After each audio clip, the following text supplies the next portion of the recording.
महाराष्ट्र में आज एक बहुत ही खतरनाक खेल चल रहा है। राज्य में एक ऐसा अफसर है जो लोगों की जान बचाने का काम कर रहा है, जो फूड माफिया के खिलाफ लड़ रहा है। लेकिन मुझे पक्की खबर मिली है कि एक बहुत बड़ी इंटरनेशनल ड्रग लॉबी और फूड माफिया मिलकर इस अफसर का ट्रांसफर करवाने की कोशिश कर रहे हैं। और अध्यक्ष महोदय, आपको जानकर हैरानी होगी कि इस एक अफसर को हटाने के लिए ये माफिया 250 करोड़ रुपए का फंड इकट्ठा कर रहा है, ताकि इस ईमानदार आदमी को कुर्सी से हटाया जा सके और ये लोग फिर से जनता को जहर खिला सके। मई 2024 Mumbai food safety and standards authority of India, जिसे हम सब फसाई के नाम से जानते हैं, उसका एक शानदार रीजनल ऑफिस के एक बहुत ही शानदार केबिन में असिस्टेंट डायरेक्टर अमोल जगताप अपनी कुर्सी पर बैठे थे। उनके सामने मेज पर कुछ फाइलें रखी थी। तभी केबिन का दरवाजा खुलता है और एक आदमी अंदर आता है। ये आदमी एक बहुत बड़ी प्राइवेट टेस्टिंग लैब का सीनियर मैनेजर था। इस लैब का काम था खाने के सैंपलों की जांच करना और सरकार को रिपोर्ट देना। आइए आइए, मैं आप ही का इंतजार कर रहा था।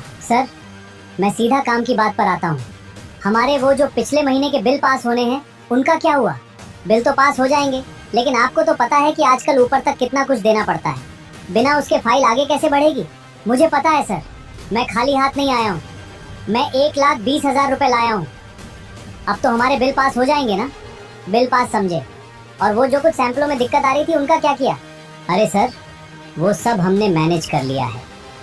रिपोर्ट में हमने लिख दिया है कि खाना एकदम फर्स्ट क्लास है, कोई केमिकल नहीं, कोई गंदगी नहीं, सब कुछ तय स्टैंडर्ड के हिसाब से है। गुड, ऐसे ही काम करते रहो। ये कोई फिल्मी कहानी नहीं है, ये एक असली घटना है। सीबीआई ने ठीक इसी तरह अमोल जगताप को रंगे हाथों गिरफ्तार किया था। जब सीबीआई ने इस पूरे नेटवर्क के ठिकानों पर छापे मारे तो वहाँ से 1,80,00,000 रुपए नकद, सोने के बिस्किट और बेहिसाब जमीन जायदाद के कागज मिले। जरा सोचिए, जिस विभाग का काम आपके खाने को साफ रखना था, वो खुद इतना गंदा हो चुका था कि वो जहर को अमृत बताकर पास कर रहा था। पूरे देश का हाल यही था। संसद में पेश किए गए आंकड़ों के मुताबिक 2025 से 26 में पूरे देश में 2,23,000 से ज्यादा फूड सैंपलों की जांच हुई और उनमें से 40,000 से ज्यादा सैंपल फेल हो गए। हर 5 में से एक सैंपल खाने लायक नहीं था। और सजा कितनों को मिली? पूरे साल में सिर्फ 198 लोगों को। ये सिस्टम ऐसा बन चुका था कि कोई भी आता, कुछ पैसे खिलाता और सड़ा हुआ खाना बेचकर करोड़ों कमा लेता। लोगों की जान जा रही थी। बिहार में मिड डे मील खाने से 22 बच्चों की मौत हो चुकी थी। कर्नाटक में 12 लोग भगवान का प्रसाद खाकर मर गए थे, लेकिन किसी को कोई फर्क नहीं पड़ रहा था। सब कुछ ऐसे ही चल रहा था। माफिया मस्त था और जनता बेबस थी। लेकिन 25 मई 2026 को इस पूरे खेल में एक ऐसा आदमी एंट्री लेता है जिसने इस पूरे सिस्टम की नींद उड़ा दी।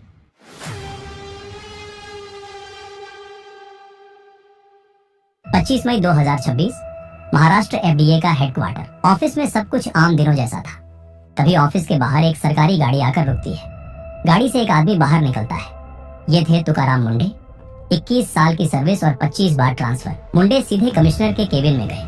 उन्होंने अपनी कुर्सी संभाली और इंटरकॉम का बटन दबाया। मुझे इस दफ्तर के सारे सीनियर ऑफिसर्स की मीटिंग चाहिए, अभी इसी वक्त। और पिछले 1 साल में जितनी भी पेनल्टी लगाई गई हैं, उनकी सारी फाइलें मेरे टेबल पर होनी चाहिए। 10 मिनट के अंदर सारे अफसर मीटिंग रूम में मौजूद थे। मुंडे ने एक फाइल उठाई और उसे टेबल पर जोर से पटका। ये क्या है? मुंडे ने सामने बैठे एक अफसर से पूछा। सर, ये पिछले महीने की चालान रिपोर्ट है। हमने शहर की कई दुकानों पर जुर्माना लगाया है। जुर्माना? तुम लोग इसे जुर्माना कहते हो? किसी दुकान में एक्सपायरी डेट का माल मिला, तुमने 5,000 का जुर्माना लगा दिया। किसी के खाने में कॉकरोच मिला, तुमने 10,000 लेकर उसे छोड़ दिया। वो आदमी अगले दिन फिर से वही गंदगी बेच रहा है। क्या तुम लोगों को ये मजाक लगता है? सुन लो मेरी बात, आज से ये खेल बंद।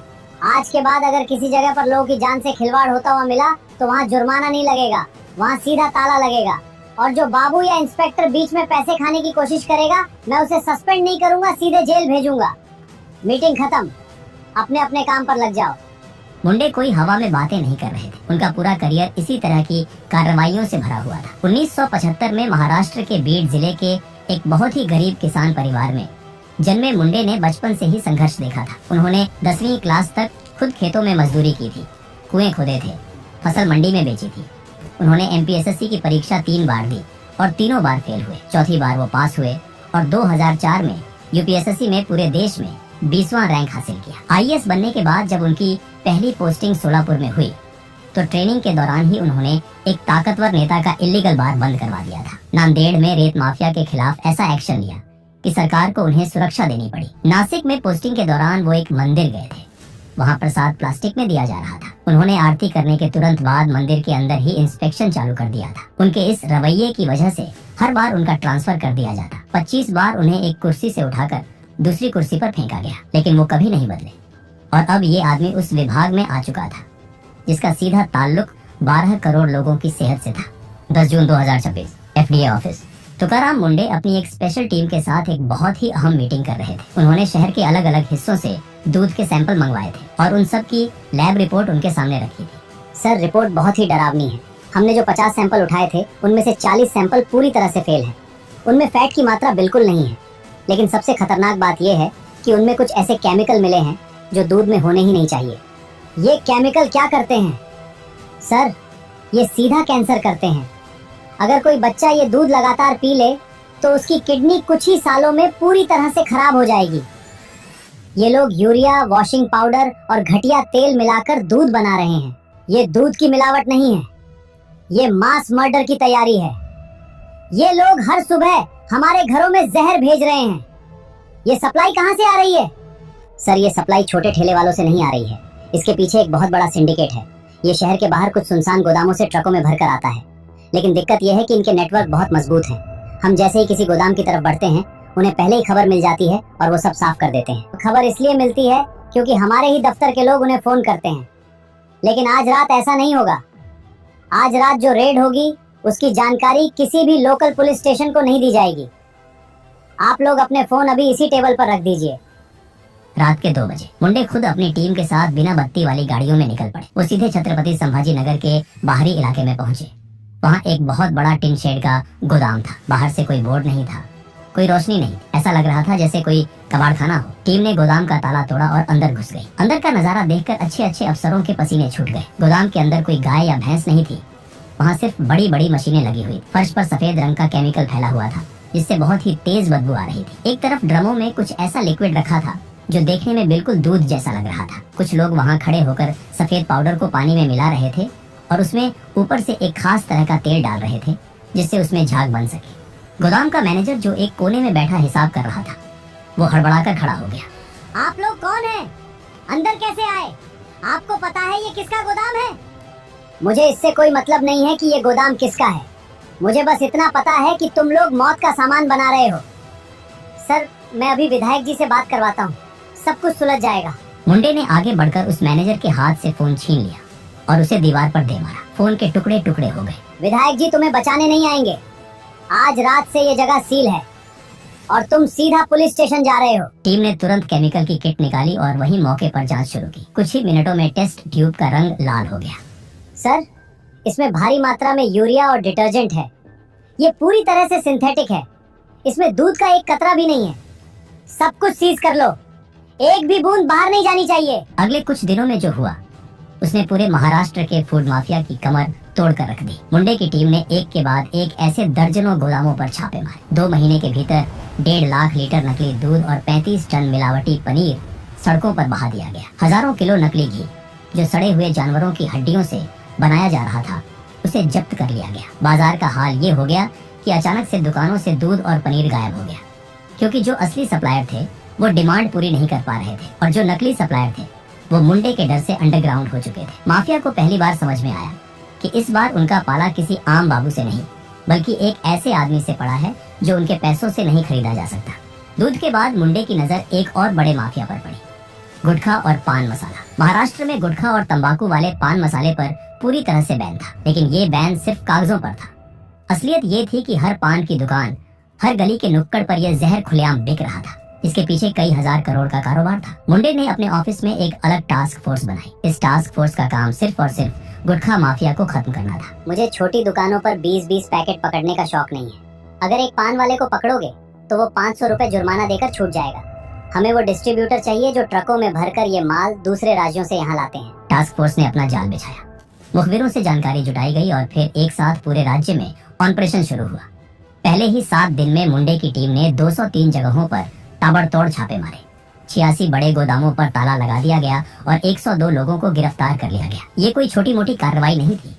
मुंडे ने सिर्फ पहले महीने में ही 34 करोड़ 66 लाख रुपए का बैन गुटखा और पान मसाला जब्त कर लिया। गुटखा माफिया तिलमिला उठा। उन्हें समझ नहीं आ रहा था कि इस आदमी को कैसे रोका जाए। मुंडे को धमकियां मिलनी शुरू हो गई। अनजान नंबरों से कॉल आते। मुंडे साहब बहुत तेज दौड़ रहे हो, याद रखना ज्यादा तेज दौड़ने वाले अक्सर मुंह के बल गिरते हैं।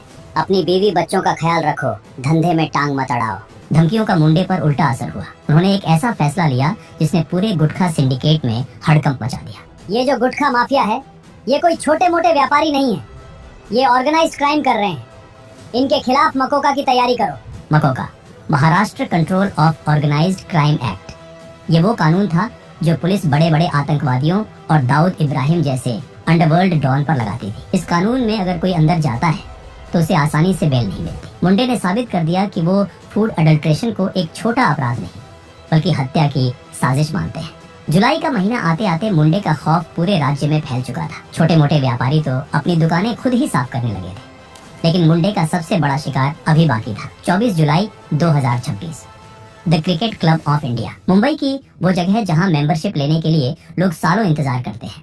शहर के सबसे बड़े नेता, बिल्डर और फिल्म स्टार्स यहाँ आते हैं। मुंडे की टीम अचानक वहाँ पहुँच गई। मैनेजर ने उन्हें बाहर ही रोकने की कोशिश की। सर, ये एक प्राइवेट मेंबर क्लब है, आप लोग ऐसे अंदर नहीं आ सकते। हमारे सारे पेपर एकदम सही हैं। टीम के लीडर ने मैनेजर को साइड में किया और सीधे किचन की तरफ बढ़ गए। अंदर का नजारा किसी डरावने सपने से कम नहीं था।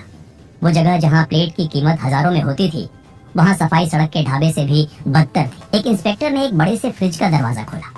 अंदर सब्जियों के ऊपर सफेद रंग की फफूंदी लगी हुई थी। मीट के पैकेट्स खुले पड़े थे और उनसे सड़ांध आ रही थी। इंस्पेक्टर ने फर्श की तरफ देखा। वहाँ बड़े बड़े कॉकरोच मजे से घूम रहे थे। तुम्हारे पेपर्स तो बहुत सही हैं, लेकिन तुम्हारा खाना जहर है। इस जगह का किचन अभी इसी वक्त सील किया जाता है। मैनेजर हक्का बक्का रह गया। उसने तुरंत अपने फोन से कुछ बड़े लोगों को कॉल किया, लेकिन कोई भी इस मामले में दखल देने को तैयार नहीं था, क्योंकि सबको पता था कि मुंडे के मामलों में जो पड़ेगा वो खुद भी फंसेगा।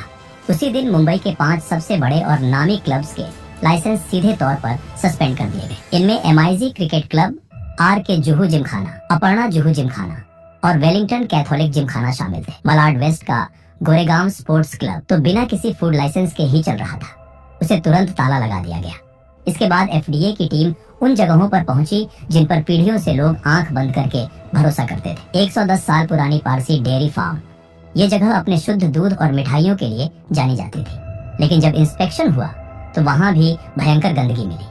पारसी डेयरी फार्म का भी काम रोक दिया गया। चर्च गेट का 73 साल पुराना केरुस्तम आइसक्रीम पार्लर, ये जगह मुंबई के कल्चर का हिस्सा थी, लेकिन जब FDA वाले वहाँ पहुंचे तो उन्हें किचन के अंदर जिंदा चूहे भागते हुए मिले। एक्सपायर्ड फ्लेवरिंग एजेंट्स का इस्तेमाल हो रहा था, उसे भी तुरंत बंद करवा दिया गया। भिंडी बाजार का मशहूर शालीमार रेस्टोरेंट, 60 साल पुराना पूर्णिमा, नूर मोहम्मदी होटल, सब के सब इसी कार्रवाई की चपेट में आ गए।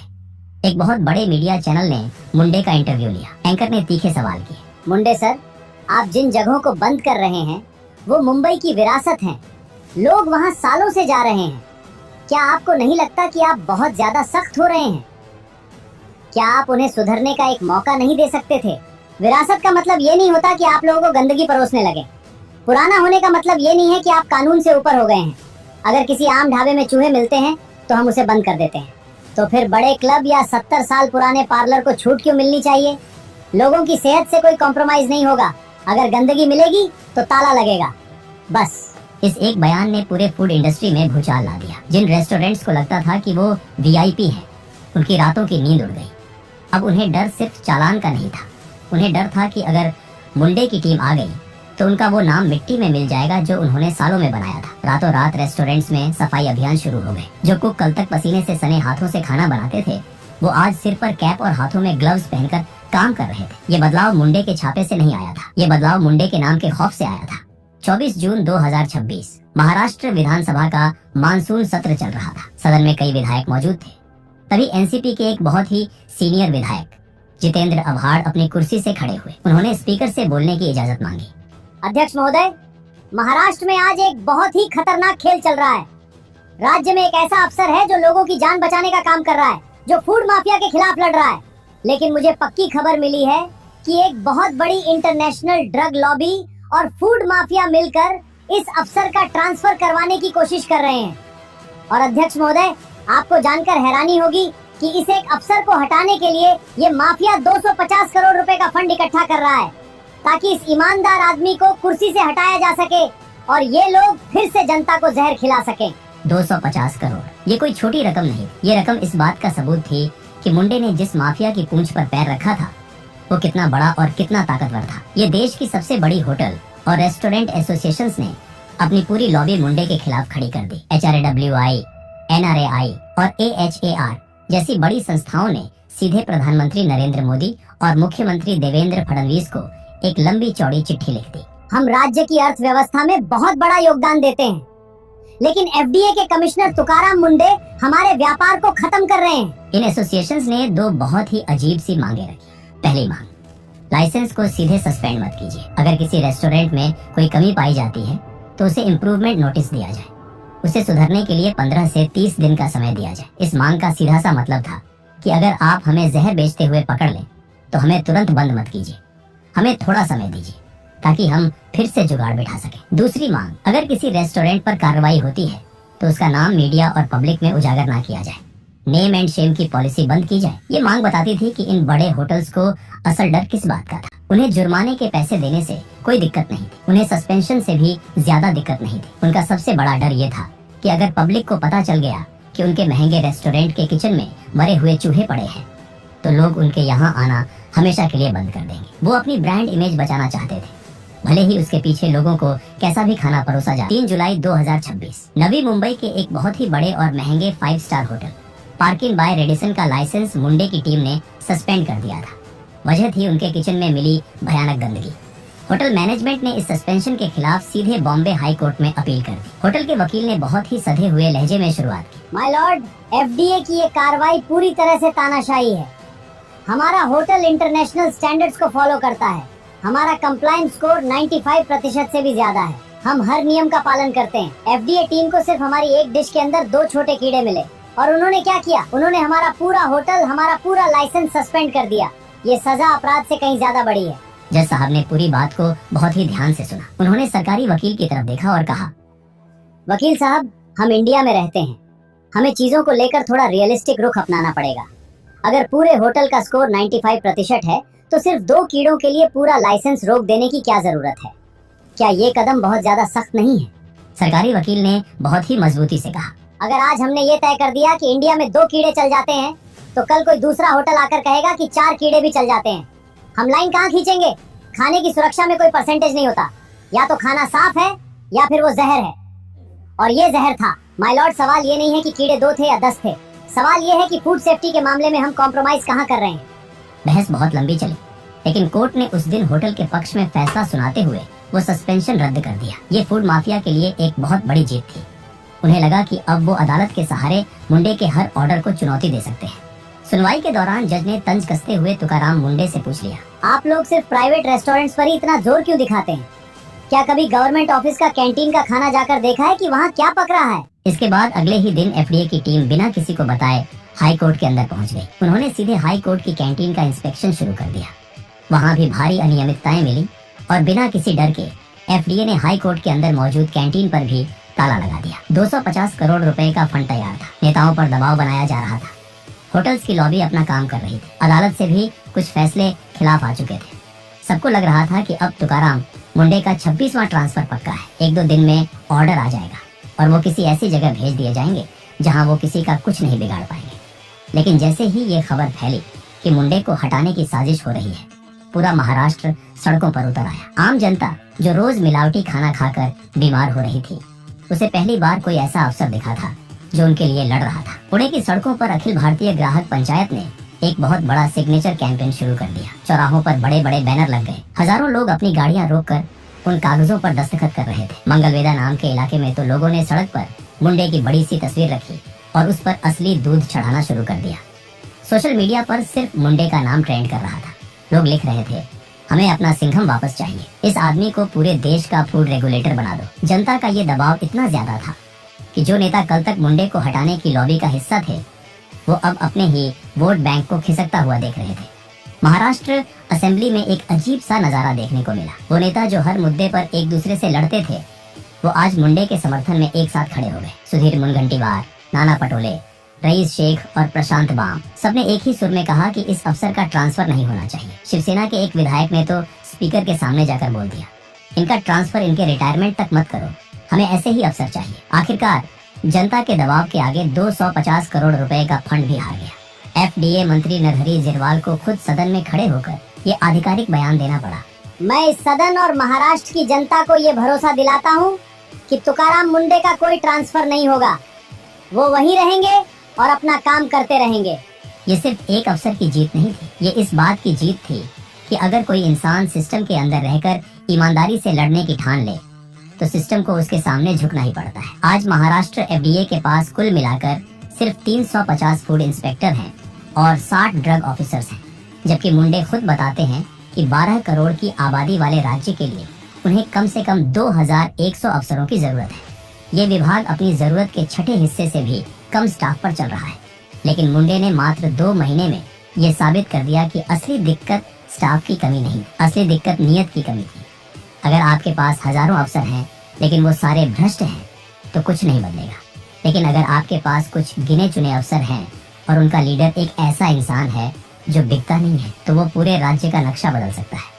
सोचिए, अगर तुकाराम मुंडे को 3 साल तक बिना किसी रोक टोक के काम करने दिया जाए, अगर मुंडे को पूरा स्टाफ दे दिया जाए, तो ये देश का क्या रूप बदल सकता है। दोस्तों, आपको वीडियो कैसी लगी इस पर अपनी राय कमेंट जरूर करें, और वीडियो पसंद आया हो तो इसे एक लाइक जरूर करें और हमारे चैनल को सब्सक्राइब करना मत भूलिए। जय हिंद।